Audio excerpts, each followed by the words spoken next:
안녕하세요. 제임스입니다. 오늘은요, 제가 종합주가지수를 보는 기준에 대해서 한번 이야기를 해보려고 합니다. 그리고 최근에 삼성전자에 대한 개인 투자자들의 관심이 상당히 많은데요.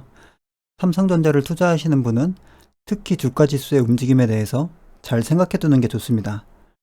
주가지수와 삼성전자의 움직임이 상당히 비슷하게 움직이는 부분이 많기 때문에 그렇고요.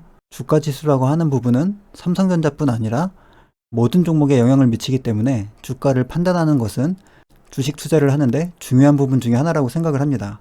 여기 지수 차트하고 삼성전자의 차트가 있는데요. 두 차트의 흐름이 상당히 비슷하다는 것을 지금 확인할 수가 있습니다. 여기에서 보면요. 상승하고 하락하고 상승과 횡보, 이 흐름들이 상당히 유사하죠. 이 삼성전자의 흐름도 여기에서 상승하고요. 하락하고 상승하고 횡보하고 다시 상승이 나왔죠. 이렇게 보면은 거의 유사한 흐름으로 나옵니다. 오늘은 먼저 개인 투자자들이 더 많이 관심을 갖는 코스닥 지수 차트를 기준으로 잡고 한번 이야기를 드려보도록 하겠습니다. 일단 이 종합주가 지수는 상당히 예측하기가 좀 어려운데요. 모든 구간에서 종합주가 지수를 예측하는 것은 굉장히 어렵지만 어떠한 특정 구간에서 특정한 현상이 발생되었을 때 그 구간에서의 움직임을 예측하는 것은 어느 정도는 가능하다고 저는 생각을 하거든요. 우선 이 종합주가 지수를 보면은 기관은 오랫동안 매도로 지금 일관을 하고 있거든요. 계속해서 일관되게 매도를 잡고 있고 외국인은 사고 팔고 계속 반복하고 있습니다. 현재 상태는 최근에 크게 상승한 이후에 약간 횡보하고 있는 모습이고요. 이 종합주가 지수를 월봉으로 한번 보면 작년 코로나 이후에 거래대금이 엄청나게 증가를 했죠. 그리고 현재 주가 위치는 이렇게 선을 그어 보면은 이 전고점을 뛰어넘어 놓은 그런 상태라고 보여지고요. 그렇기 때문에 지금 이 전고점을 어렵게 넘었고 거래대금이 워낙에 지금 크게 나오고 있기 때문에 이 거래대금이 갑자기 죽기는 어렵잖아요. 한순간에 거래대금이 줄어들지 않는 한은 당분간은 상승 추세가 좀 이어지지 않을까 이렇게 생각을 하고 있고요. 우리가 상승을 할 때에는 크게 걱정할 게 없습니다. 그냥 하던 대로 매매를 하면 되기 때문에 그 부분에 대해서는 크게 걱정을 안 하는데요. 만약에 어느 순간에 조정이 나왔을 때 여러 번 조정을 맞이하게 돼도 조정은 올 때마다 사실 쉽지가 않습니다. 그래서 그 조정이 왔을 때 저는 어떻게 생각하고 대응하는지 그 기준에 대해서 한번 이야기를 드려보도록 하겠습니다. 제가 가끔씩 보여드리는 그 코스닥 지수 차트인데요. 작은 흐름을 보는 데는 이 일봉 차트를 보면서 기준을 잡거든요. 이렇게 보면은 어느 정도 상승하다가 눌림이 오면 반등을 하고요. 또 눌림이 오면 반등을 하고요. 계속 반복이 되죠. 이게 지금 정배열 구간에서의 흐름이라고 생각을 하고요. 정배열 구간에서는 눌림이 왔을 때 되돌림이 잘 나옵니다. 이렇게. 그리고 현재 환율도 상승과 하락을 반복하면서 지금은 살짝 하향으로 내려가고 있는 추세라고 생각을 합니다. 지금 상태에서는 이 구간은 박스권 흐름이라고 생각을 하고요. 일봉상의 모습으로는 아직까지는 정배열의 추세를 쭉 이어가고 있기 때문에 아직까지 크게 위험하다고 생각하지는 않거든요. 한번 주봉을 보면서 한번 더 이야기를 해볼게요. 이렇게 주봉을 보면 주봉은 좀 큰 흐름을 보는데 좀 유리합니다. 여기에서 보면요. 상승하다가 이 높은 자리에서 횡보를 했죠. 횡보를 하다가 어느 정도 크게 하락이 나오니까 반등이 나오고요. 그 다음에 정배열을 넘지 못한 구간에서 또 하락이 나오니까 이번엔 좀 더 깊게 하락했죠. 그리고 나서 반등이 나오고 하락 추세가 이어지고 있고 다시 한번 크게 하락이 나오니까 다시 되돌림이 나오고요. 또다시 크게 하락이 나오고 되돌림이 나왔습니다. 제가 보는 종합주가 지수에 반등하는 자리는 이 자리, 그리고 전고점을 넘지 못했을 때는 이 정도 자리에서는 반등이 나온다고 생각을 하고요. 이때는 코로나 때문에 좀 깊게 밀렸던 그런 구간이죠. 그럼 이 흐름이 과거에도 얼마만큼 신뢰성이 있는지, 어느 정도의 확률이 있는지 한번 과거 차트까지 한번 보면서 이야기를 해보겠습니다. 이렇게 보면요. 이때가 1998년인데요. 이때가 IT 버블이었죠.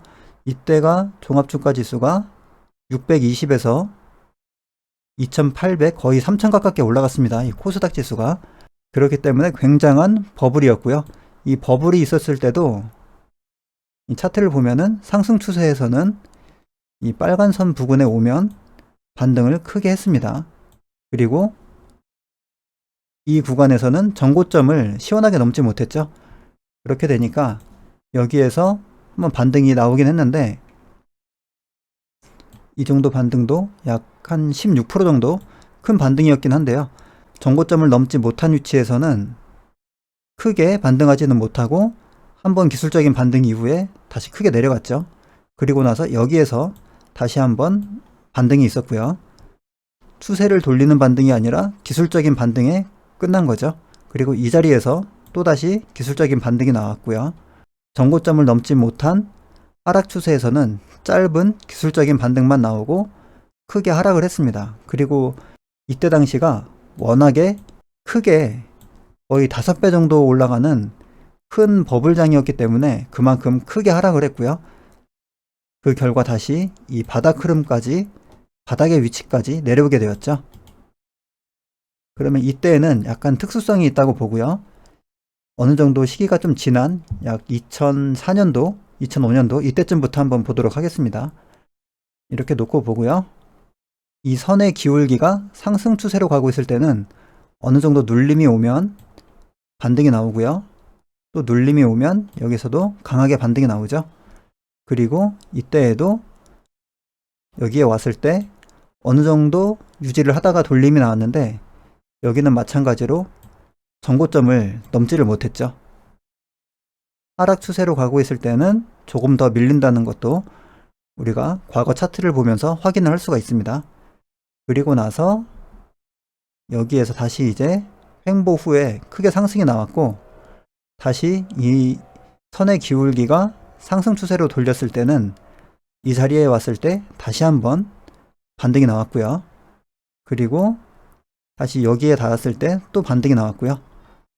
여기에서 전고점을 넘지 못했을 때 한 가지 생각해 봐야 할 부분은 크게 하락이 나오고 얼마의 기간 이후에 다시 하락이 나오느냐, 그 부분을 좀 신경 써서 보시는 게 좋을 것 같습니다. 여기서 반등이 나오고 얼마 안 돼서 바로 하락을 하게 되면 좀 깊게 밀리는 경우가 있고요.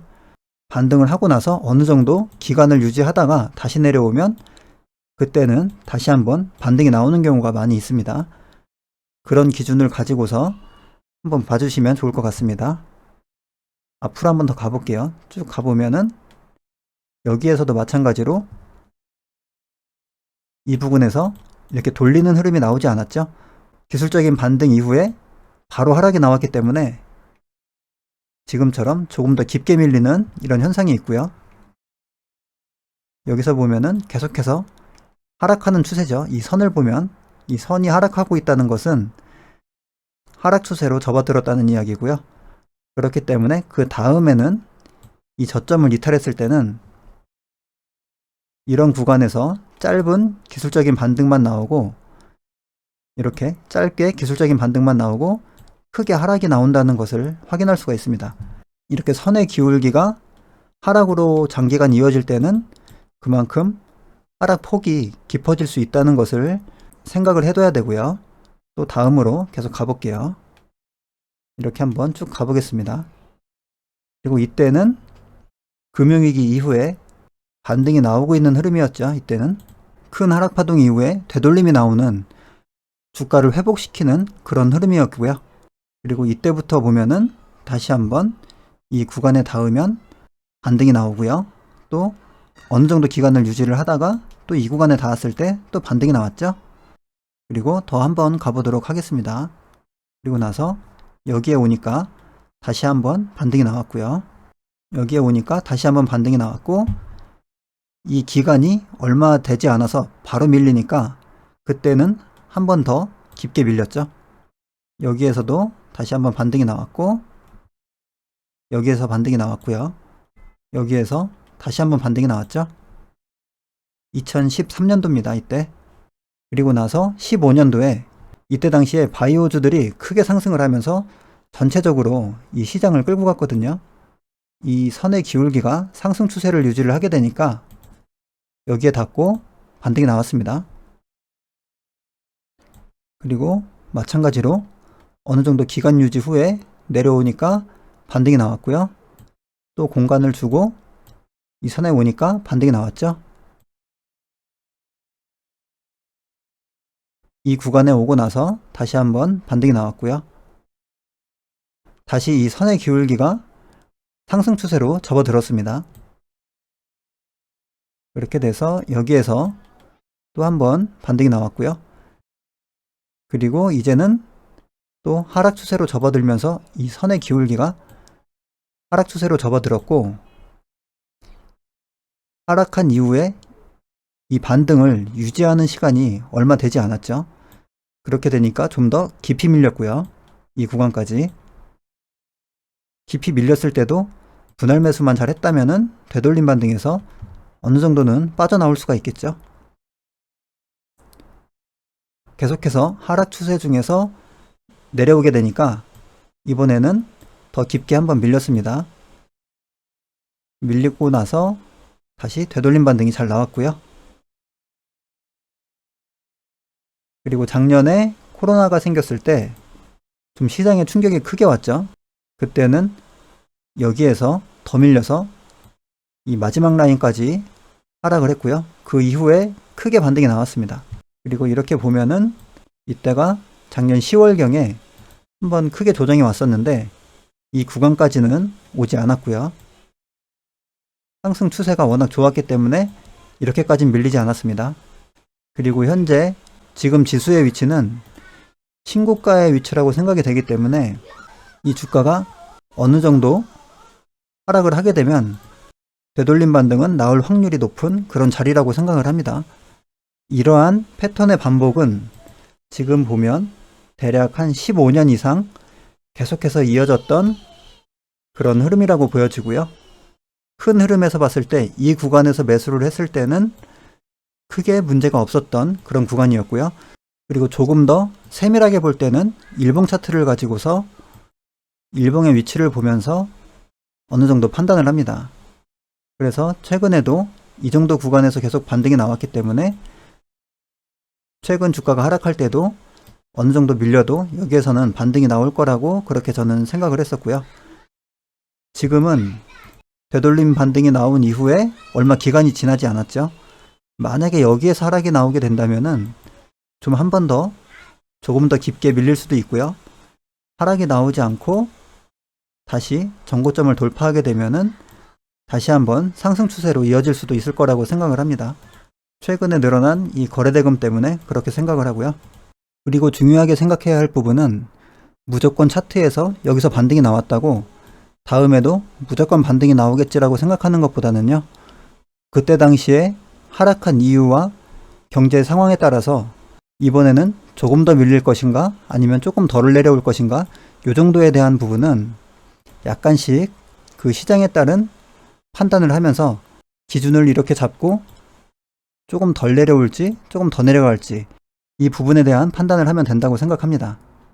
그리고 그때 당시에 환율이라던가 RSI 지표라던가 이런 부분들을 또 참고를 해서 여러 가지 조건들을 조합을 해서 많이 생각을 하고요. 종합주가가 이렇게 하락을 했을 때 아무리 과거의 패턴을 알고 있다고 해도 주가가 이렇게 하락을 하게 되면 하락할 때마다 그 상황에서는 항상 쉽지가 않은데요. 이런 과거의 패턴조차도 모르고 있다고 하면은 아마도 주가가 하락을 했을 때 겁에 질려서 아무것도 못했을지도 모릅니다. 그래도 나름대로는 저만의 어느 정도 기준을 가지고 있기 때문에 주가가 하락을 해도 불안한 마음을 극복하고 이 낮은 구간에서 분할 매수를 통해서 어느 정도는 계좌의 방어를 해올 수가 있었다고 생각을 합니다. 이게 바로 제가 가지고 있는 아주 단순하게 지수에 대한 판단을 하는 방법 중에 하나입니다. 오늘 영상은 여기서 마치겠습니다. 감사합니다.